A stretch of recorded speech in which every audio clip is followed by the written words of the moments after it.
This is the story of the Amityville house, one of the most infamous haunted houses in the world.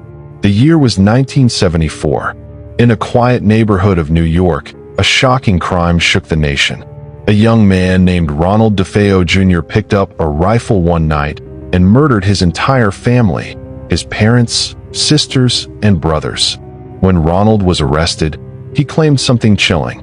"I heard voices inside the house. They told me to kill my family. I just followed their orders." Months later, the Lutz family moved into the same house. They thought the past was gone and they could start a new life.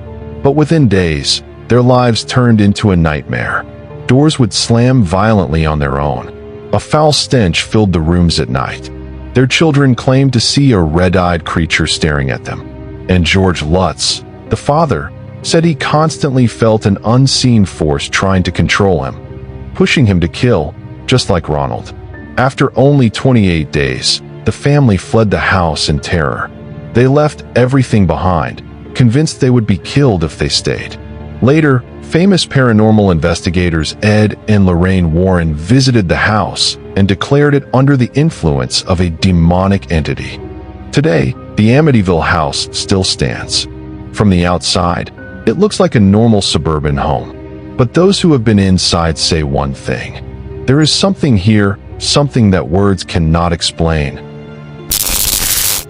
Friends, our next story takes us to Villisca, Iowa, where a small house hides one of America's darkest secrets.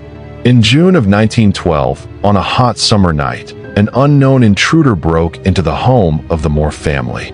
Armed with an axe, he brutally murdered all 8 people sleeping inside, including 6 children. The crime shocked the entire town.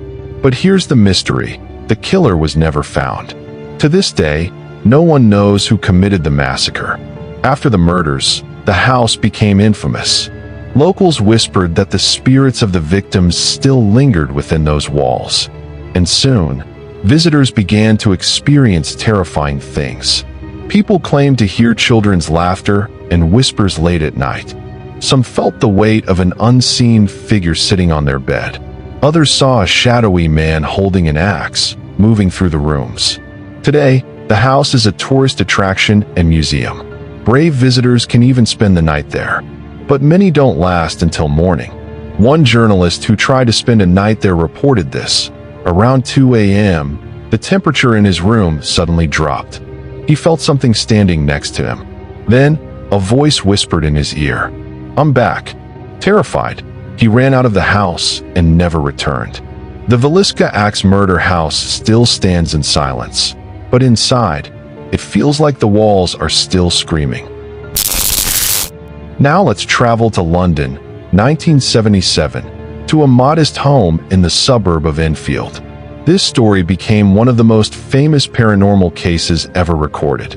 It began with small disturbances. Doors moved by themselves.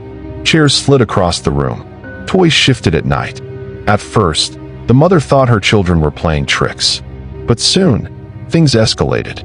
One night, her daughter Janet screamed. When the mother entered the room, she saw the bed shaking violently on its own. Janet cried that someone was in the room, but no one could be seen. Over the following weeks, the activity grew terrifying. Janet was reportedly lifted into the air by an unseen force. Furniture moved across the house by itself. And most frightening of all, Janet began speaking in a deep, old man's voice, saying, "This is my house, you can't stay here." The family called the police. Shockingly, even officers claimed to see a chair slide across the floor by itself. Paranormal investigators, including the famous Ed and Lorraine Warren, visited the house and declared it a genuine case of a poltergeist. To this day, skeptics argue it was a hoax. But recordings, eyewitness testimonies, and photographs suggest otherwise. Think about it. What would you do if your child suddenly started speaking in a strange man's voice, or if your bed began to levitate in the middle of the night? This story became so famous that it inspired books, documentaries, and even the movie The Conjuring 2. But those who were there say the reality was far scarier than anything shown on screen.